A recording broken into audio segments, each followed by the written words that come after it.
Bonjour à tous. Donc certains ne me connaissent peut-être pas, je vous montre juste mon visage. Hein. Voilà. Ok. Non, je pense tout le monde m'entend bien. Hein. Oui, bien sûr. Et s'il faut, je pousserai encore un peu. Hein. Donc, c'est toujours un plaisir d'être parmi vous. Donc, cela fait presque 3 ans maintenant de mon dernier passage. Les vols entre Madagascar et l'Europe étaient fermés. Et donc, quelques-uns ont eu la chance de pouvoir prendre des vols de rapatriement. Mais comme je ne me rapatrie pas ici et que je suis là-bas, je n'ai pas pu voyager pendant tout ce temps. Ultima dată când am venit aici am fost acum 3 ani și zborurile de Corcion din Madagascar, unde locuiești cum merge, erau închise și de asta n-am putut să vină mai curând. Il est très intéressant de voir qu'en ces périodes un peu troubles, les adventistes sont revenus avec un message de l'espérance de Christ. Este interesant că acum, în perioada asta complicată, adventiștii au venit cu un mesaj de venirea lui Isus, speranța în Isus. Et dans ce message où nous prêchons ce retour de Christ, nous prêchons un Christ qui n'est pas toujours présent dans ma vie de tous les jours. În mesajul pe care îl transmitem, nu predicăm un Isus care este prezent în fiecare zi în viața mea. Un Christ qui a vécu pendant 33 ans sur terre et puis qui a disparu. Un Hristos care a trăit 33 de ani pe pământ și după aia a dispărut. Et que nous attendons avec impatience pour vivre avec. Și pe care îl așteptăm cu nerăbdare ca să trăim cu el. Or, la Bible, en fait, ne nous enseigne pas du tout cela. Dar Biblia nu ne spune deloc acest lucru. La Bible nous enseigne le Christ comme le Dieu de toujours. Biblia ne spune despre Isus că este Dumnezeu al tot timpului. Et ce matin, j'aimerais prendre un temps, c'est un peu le titre, c'est Rencontre avec le Christ. Astăzi vreau să vă povestesc despre întâlnirea cu Hristos. Rencontre avec le Christ, et on va prendre quelques passages de la Bible où on va justement analyser ces rencontres avec le Christ incarné. O să luăm câteva texturi din Biblie care vorbește despre întâlnirea cu Isus în carne. L'histoire de la Bible commence par quelque chose que vous connaissez bien. Istoria Bibliei începe cu un lucru care îl cunoașteți foarte bine.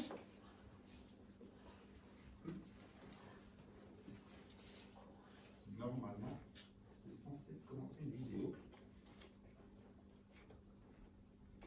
Mais il n'y a pas de vidéo.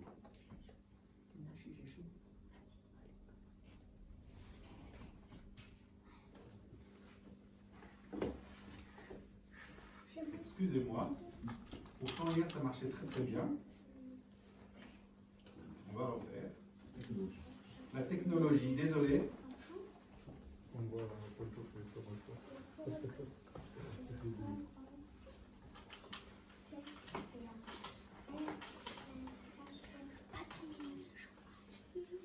On va faire avec, sans la télécommande.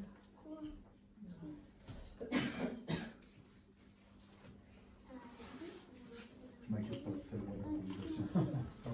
Excusez-moi. Je me concentre pas sur ce qui se passe.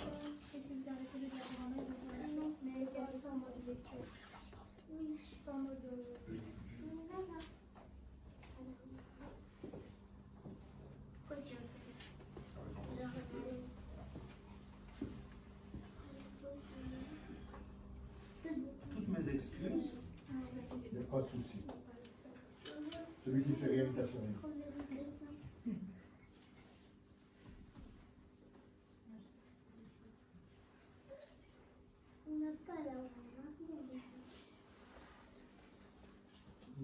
Bon, c'est pas grave, on va faire sans.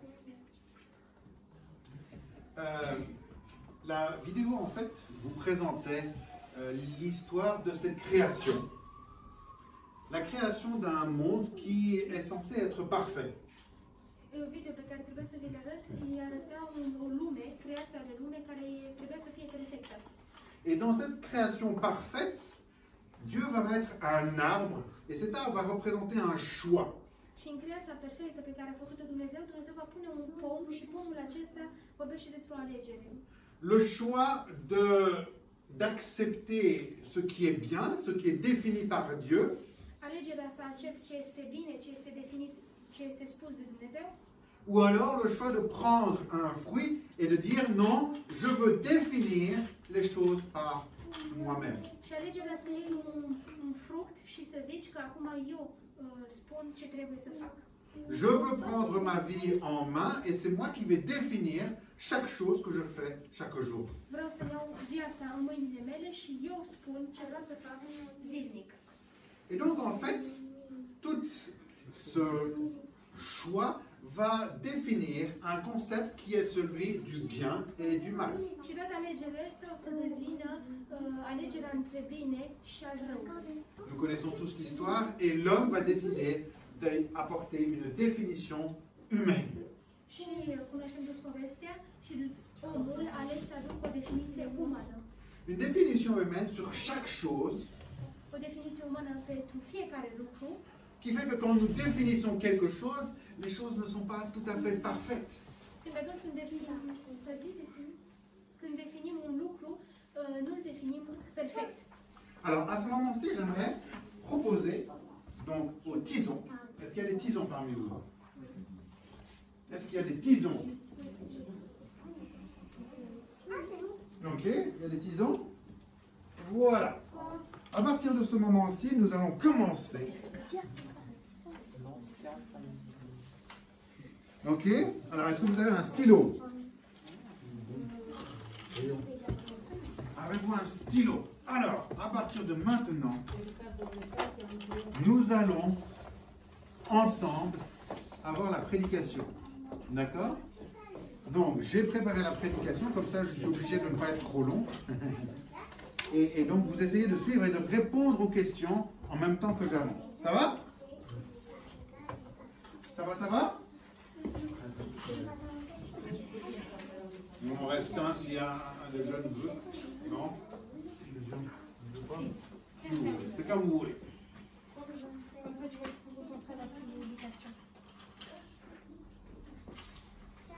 Une définition humaine O definiție umană du bien et du mal. de bine și de rău. Et là donc, j'aimerais nous arrêter sur une première rencontre. Și vreau să ne oprim pe prima întâlnire. La rencontre que le texte nous proposait, c'était une rencontre dans Marc, la rencontre d'un aveugle. Era o întâlnire cu un orb. Un aveugle né. Il est né et il ne savait pas voir. Deci s-a născut omul acesta și nu putea să vadă. Alors, je ne sais pas si certains d'entre vous connaissent, il y a un projet qui s'appelle le projet Prakash. Nu știu dacă știți, dar este un proiect care se numește Prakash. Et ce projet Prakash est un programme qui travaille avec des enfants en Inde, Proiectul acela este un proiect care lucrează cu niște copii în India, des enfants aveugles. copii orbi. Et en fait, ces enfants sont observés tout au long de leur vie. Acei copii sunt observați toată viața lor. Et parfois, pour certains, on arrive à proposer certaines chirurgies qui leur permettent de voir. Și uneori propunem o altfel de cirurgie care le permite să vadă. Et le projet Prakash, en fait, a essayé d'analyser ces personnes qui étaient aveugles et qui ont recouvert la vue. Și proiectul acela Prakash a încercat să studieze oamenii care au fost orbi și au regăsit vederea. Quand on les interroge, souvent, c'est un peu ce qu'ils décrivent. C'est un monde un peu flou quand ils ont recouvert la vue. Când le întrebăm ce vede acest lucru, vede o lume împăienjenată. Quand on voit la Bible, c'est oh, l'aveugle a ouvert ses yeux et c'était magnifique. Când citim în Biblie, vedem că în Biblie scrie că orbul a deschis ochiul și vedea totul perfect. Et la Bible ne nous présente pas la réalité de la chose qui est pour un aveugle qui découvre la vue, c'est parfois traumatisant. Un orb care descoperă vederea este uneori traumatizant pentru el. Et donc, ce projet a essayé d'analyser des aveugles enfants avec des enfants du même âge et ils se sont rendus compte qu'un aveugle né et qui recouvrait la vue mettait beaucoup plus de temps à apprendre à lire qu'un enfant dans bas âge qui lui avait appris à lire. Au descoperit că un copil care este nou născut, care se naște orb și devine și recuperează vederea, ia mult mai mult timp ca să poată să învațe să citească decât un copil care este normal. Un enfant de 6 ans qui apprend à lire va prendre en général 1 à 2 ans pour savoir bien lire. Un copilaj de 6 ani ia un timp de 1 sau 2 ani ca să învețe să citească. Un aveugle qui a recouvert la vue prendra environ 8 à 10 ans avant de pouvoir vraiment lire. Un orb care și-a recuperat privirea, deci să vadă, ia între 8 și 10 ani ca să învețe să citească. Et pourtant, parmi ces jeunes, beaucoup d'entre eux savaient déjà comment lire. Și totuși, din acei tineri știau deja să citească. Ils connaissaient les lettres en braille, Cunoșteau literele în braille, ils connaissaient les mots, cunoșteau cuvintele, mais dans le cerveau, certaines choses ne fonctionnaient pas de la même façon. dar în creierul lor unele lucruri nu funcționau de același fel. Parce que, en fait, quelqu'un qui est aveugle né a appris à utiliser le sens du toucher. Pentru că un orb care se naște orb învață să folosească atingerea. Or, quelqu'un qui a appris à lire comme un enfant normal aura appris avec le sens de la vue. Și un copil normal, el când citește, folosește vederea. Et donc les connexions du cerveau ne sont pas les mêmes. Unele conexii din creier nu sunt la fel. Et donc, il est très intéressant de voir qu'ils sont arrivés à une conclusion qui est la suivante. Au ajuns într-o concluzie care spune Le vrai changement pour ce genre de personnes est celui de désapprendre et non celui d'apprendre. Adevărata schimbare este să uiți ce ai învățat decât să înveți. Il y a une définition qui a été mise dans la tête par le sens et essayer d'apprendre quelque chose en plus ne fonctionne pas. Il faut d'abord désapprendre. Prima dată trebuie să uităm ce am învățat și după să putem să învățăm din nou. Désapprendre est un long processus qui, en fait, il va falloir travailler sur soi-même. Alors, attention, ce n'est pas oublié, hein, mais on va le voir. Alors, est-ce que les jeunes connaissent cette blague? C'est une blague qu'on faisait très souvent quand on est jeune. Comment mettre un éléphant dans un réfrigérateur? Vous connaissez cette blague? Ouais. Cum să punem un elefant într-un frigider? Alors, comment mettre un éléphant dans un réfrigérateur? On ouvre la porte, on met l'éléphant, et on ferme la porte.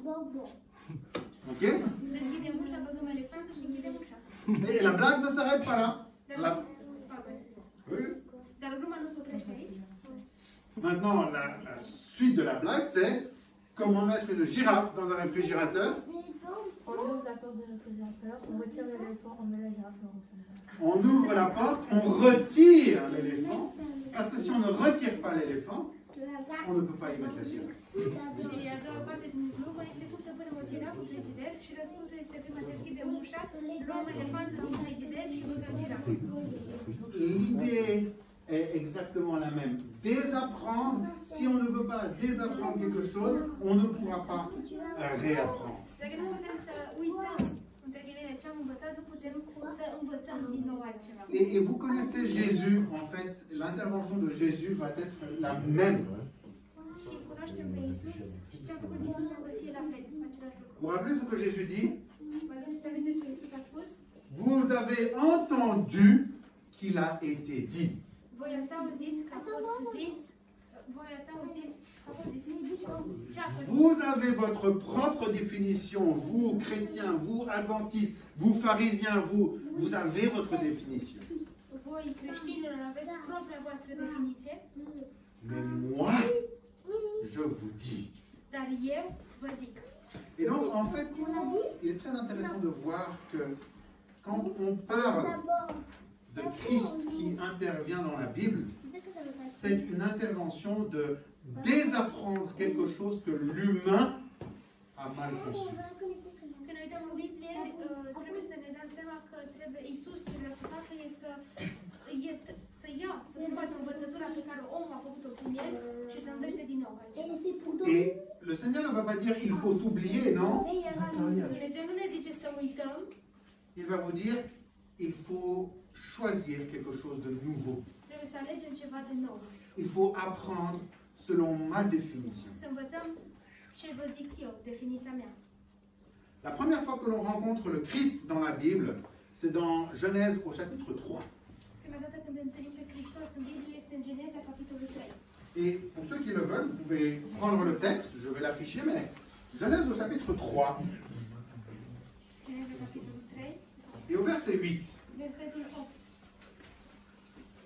Alors, ils entendirent le Seigneur Dieu qui parcourait le jardin avec la brise du soir. Atunci au auzit glasul Domnului Dumnezeu care umblă prin grădină în răcoarea zilei. Le texte hébreu qui nous parle de ce parcourir Textul evreu care ne vorbește de această umblare, si on le traduit littéralement, dacă îl traducem cuvânt cu cuvânt, cela veut dire le Seigneur faisait des bruits de pas. Dumnezeu face zgomote de pași. Littéralement, on n'est pas en train de parler d'un Dieu esprit qui vole, on est en train de parler d'un Dieu qui fait des bruits de pas. Deci nu vorbim despre un Dumnezeu care zboară, care este un fantomă, dar vorbim de un Dumnezeu care face zgomote de pași. Parcourir. Să umble. Et donc, on a cette intervention d'un Dieu homme. Donc, si vous voulez l'appeler, vous pouvez l'appeler le Christ, Jésus, le Fils, comme vous voulez. Mais c'est un Dieu homme qui s'est fait chair pour pouvoir discuter avec l'homme. Deci Dumnezeu s-a întrupat într-un tip de om ca să poată să discute cu noi. Et donc, Ca un om. et tous les soirs, l'homme rencontrait un Dieu en chair qu'il pouvait parler avec. Deci în fiecare seară omul putea să vorbească cu un Dumnezeu care s-a întrupat și putea să vorbească cu el în față în față. L'homme a péché, l'homme s'est caché. Omul a păcătuit și s-a ascuns. Et là, Dieu va lui demander pourquoi tu t'es caché. Și Dumnezeu îl întreabă de ce ai păcăt, de ce te-ai ascuns. Et qu'est-ce que l'homme lui répond? Și ce îi răspunde omul? J'avais peur. J'avais peur parce que j'étais nu. Mi-a fost frică pentru că eram gol. J'étais nu. Et comment as-tu appris que tu étais nu? De unde știi tu că ești gol? Qui t'a donné la définition de la nudité? Cine te dă definiția de a fi gol? Ça fait plusieurs années que tu es dans le jardin et tu ne connaissais pas nudité. Erai de mult timp în grădina Eden, dar și nu cunoșteai cuvântul gol, de a fi gol.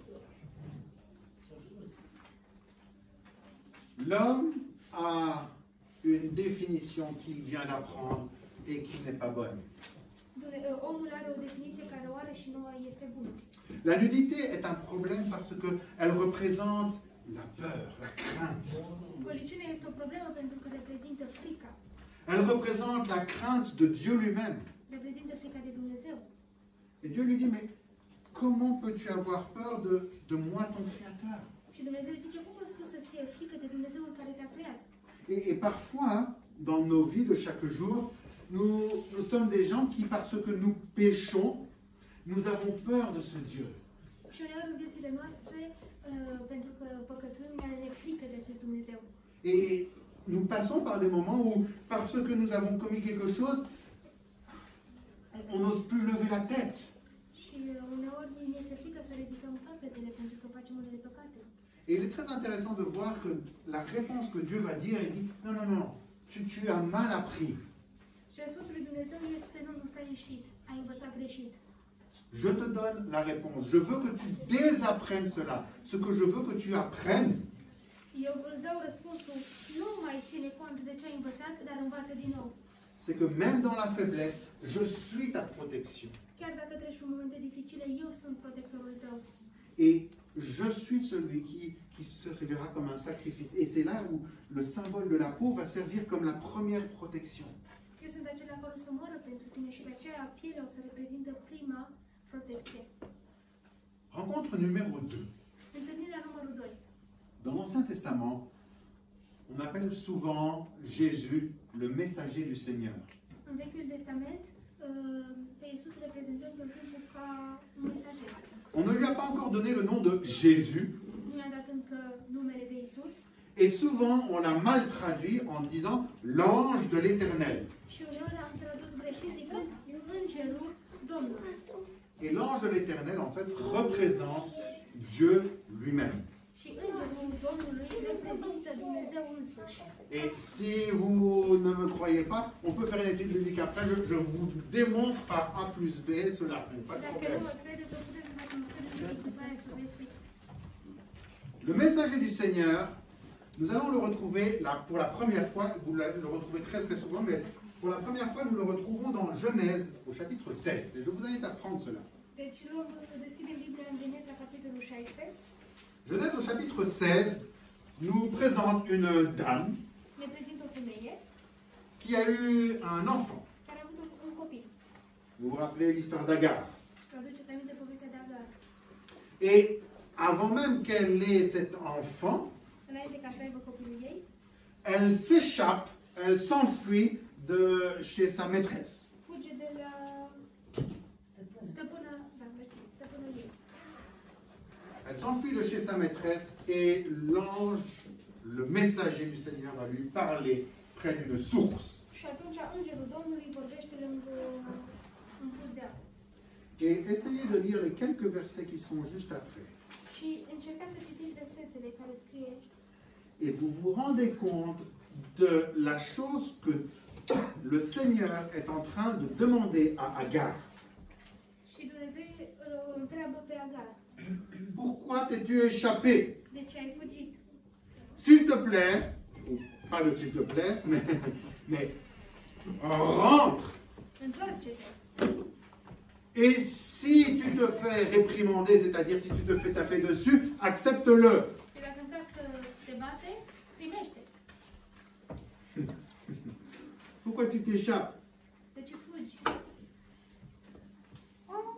Je pense que je me retrouve très bien dans cette histoire. Eu cred că această poveste îmi corespunde bine.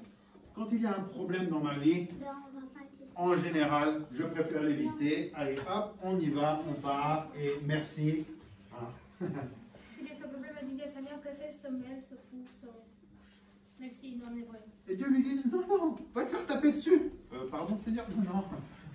Excuse-moi, je crois qu'on s'est mal compris, toi et moi. Hein? Dumnezeu zice, nu, întoarce-te.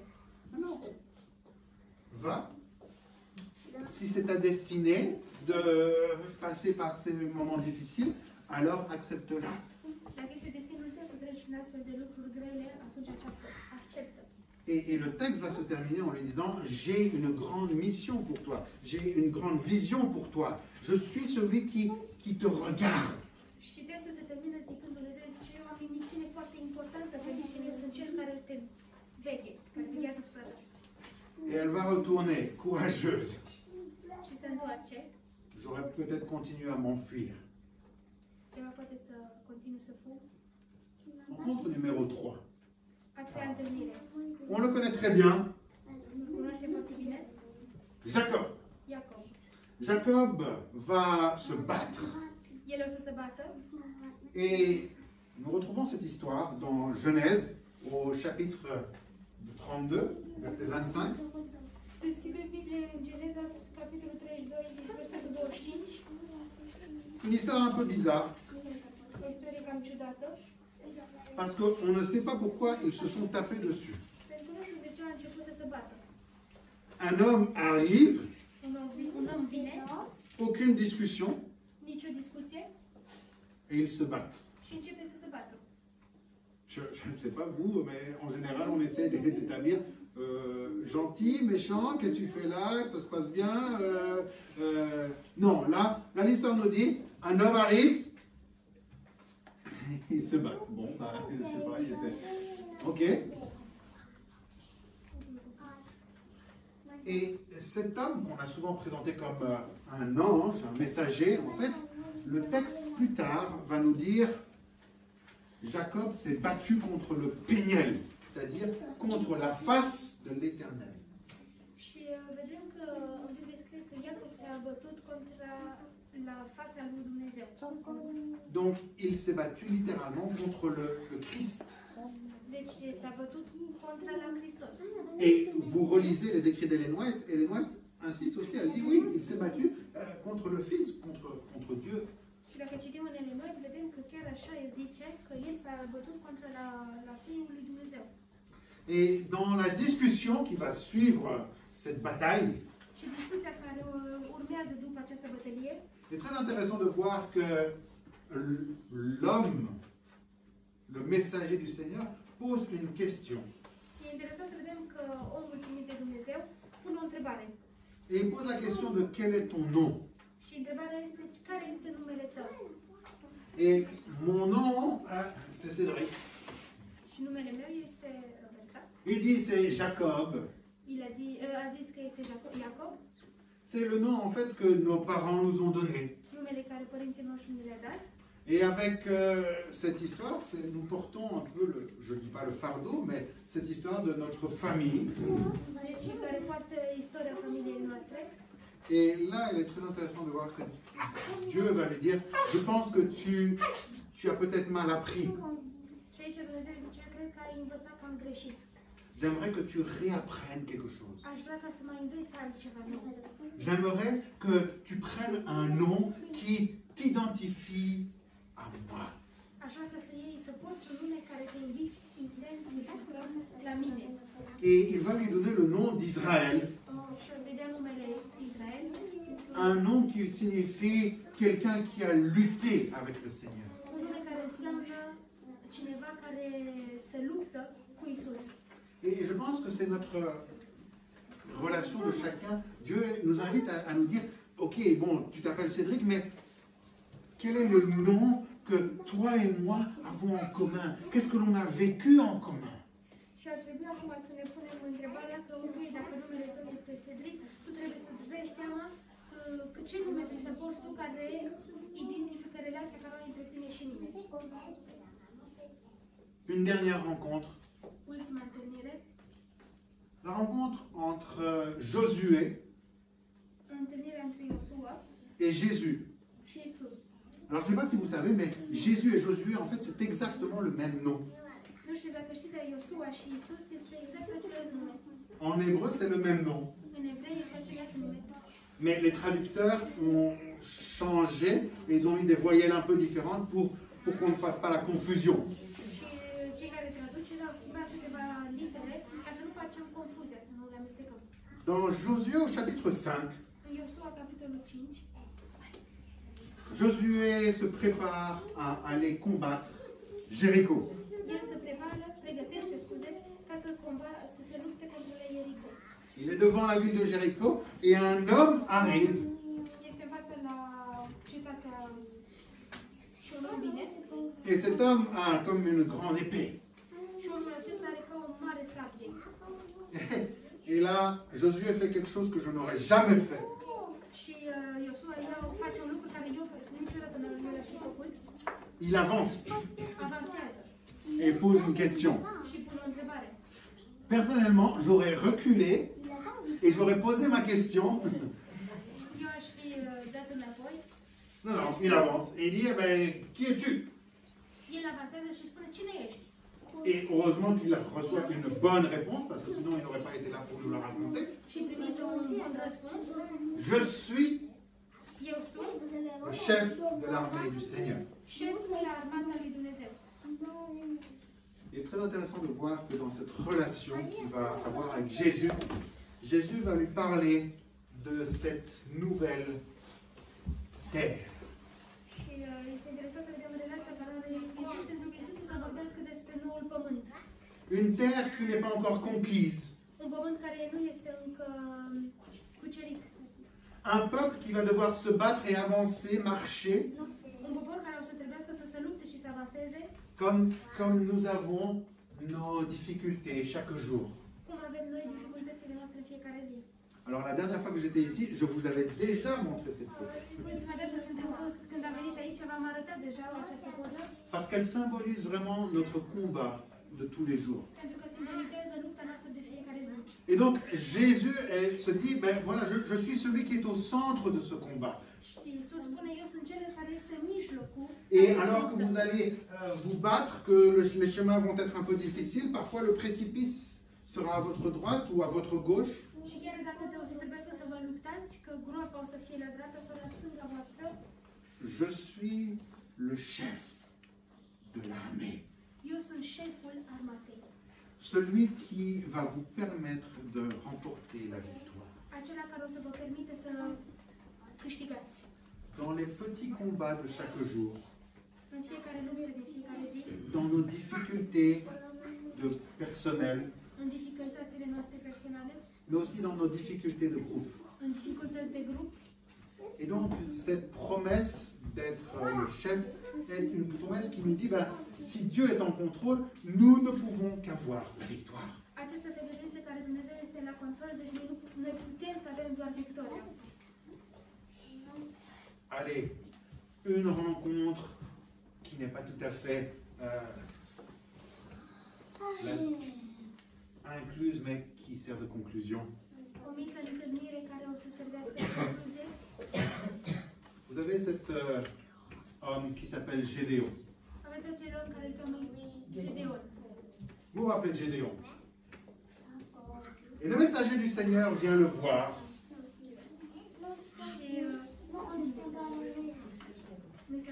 Mesagerul lui Dumnezeu vine să-l vadă. Et le messager du Seigneur va lui mentir. Și acest mesager o să-l mintă. Ou alors, le messager du Seigneur est peut-être en train de montrer quelque chose, une perspective. Sau să-i arată o cale. Le messager du Seigneur apparut et lui dit, le Seigneur est avec toi, vaillant guerrier.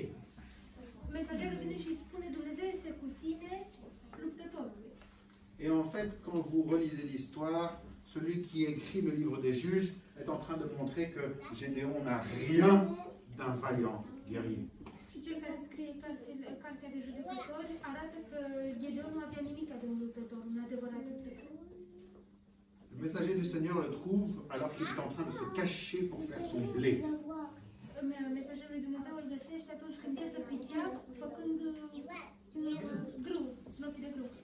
Toutes les batailles de Gédéon, quand Gédéon va renverser les idoles, il va le faire de nuit. Când toate luptările care le face Gedeon o să le facă noaptea. Quand il va faire la bataille avec les Amorites, il va le faire de nuit. Când face lupta contra la Amoriți, le face noaptea. Tout se passe de nuit, il se cache toujours. El totul se întâmplă noaptea, el se ascunde tot timpul. Et il est toujours en doute. El e tot timpul pune la îndoială. Ah, j'ai besoin d'un signe. Am nevoie de un miracol, de un semn. Il reçoit un signe, Primește semnul, j'en ai besoin d'encore un autre. am nevoie de a doilea. Et donc, il va demander sur toute son histoire 4 signes au Seigneur. Și toate povestea lui cere 4 semne de la Dumnezeu. Et le Seigneur est en train de lui dire, vaillant guerrier. Și Dumnezeu îi zice adevărat luptător. Vaillant guerrier parce que, comme nous l'avions indiqué avant, il est sûr de remporter la victoire grâce au chef de l'armée qui l'accompagne. Adevărat luptător pentru că noi suntem siguri că el câștigă lupta pe care o are din cauza că îl are ca șef pe Dumnezeu. Mais pour pouvoir remporter cette victoire, Dar ca să câștige această luptă, et c'est la conclusion de ce matin, este concluzia de această dimineață, il va avoir un choix à faire. o să trebuiască să aibă o alegere de făcut. Et le choix, c'est un choix que nous avons à faire chaque jour. Și alegerea aceasta o să trebuiască să facem în fiecare zi. Apprendre à suivre Să învățăm, Jésus, să învățăm să urmărim pe Iisus, c'est apprendre, c'est désapprendre, pardon, à me suivre. înseamnă că trebuie să uităm ca să ne urmărim pe noi înșine. Et j'aimerais terminer là-dessus. Și aș vrea să termin cu aceste cuvinte. Nous avons beaucoup de définitions dans notre vie. Avem multe definiții în viețile noastre. Nous avons défini nos vies. Am definit viețile noastre. Nous l'avons défini souvent par une montre. ceasul. À 8 heures, nous devons aller travailler. La 8 trebuie să mergem la À 10 heures, nous avons notre pause café. La 10 avem pauza noastră. Cafea. Café sans caféine hein, pour les adventistes. À 12 heures, nous avons notre pause repas, La 12 trebuie să mâncăm. etc., etc. À 6 ans, nous commençons l'école primaire. À 12 ans, nous commençons l'école secondaire. À 18 ans, nous commençons l'université. À 23 ans, nous commençons à préparer à nous marier. À 26 ans, nous devons être mariés. À 30 ans, nous devons avoir notre premier enfant. Et notre vie est définie. Deci viața noastră este deja scrisă. Apprendre à suivre Jésus, Să învățăm să urmărim pe Iisus. c'est désapprendre à me suivre. Să uităm să ne urmărim pe noi înșine. Accepter les définitions de ma vie par mon Seigneur Jésus-Christ. Să acceptăm definițiile din viețile noastre prin Domnul Iisus Hristos. Et faire de Jésus pas un être quelque part là-bas, mais un être qui m'accompagne jour après jour. Și să nu facem pe Iisus un om, adică ceva, o chestie, ceva care umblă, dar o persoană care